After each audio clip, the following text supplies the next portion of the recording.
আলী খান হুজুর, আপনারা এই রোগীর সাথে, রোগীর নাম রানী আক্তার, স্বামী সুলাইমান, আপনি এই রোগীর সাথে যে জিন্নাত আছে তাকে ধরে জব করে দেন এবং জব করা শেষ হলে এই রোগীকে অজ্ঞান করে বাম দিকে শোয়াই দিবেন। আপনারা দ্রুত জব করেন, এই জিন্নাতকে জব করেন, দ্রুত জব করেন, দ্রুত জব করে কাজ কমপ্লিট হলে এই রোগীকে এইদিকে শোয়াই দিবেন।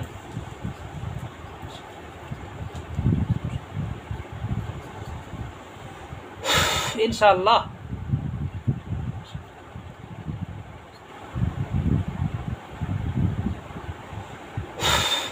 পুরোপুরি জব করেন, একবার হাত পা কাটেন, গলা কাটেন, কাটা শেষ হলে রুগীকে অজ্ঞান করে এদিকে শোয়াই দিবেন।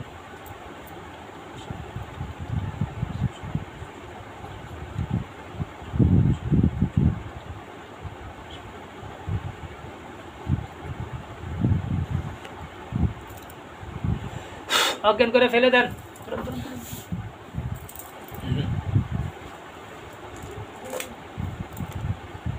আলী খান হুজুররা এই রোগীর জিনটাকে জব করে অজ্ঞান করে রোগীকে ফেলে দিয়েছে। ইনশাআল্লাহ রোগীর কিছুক্ষণের মধ্যে হুঁশ ফিরে আসবে ইনশাআল্লাহ। আলী খান হুজুর, আপনারা এই রোগীর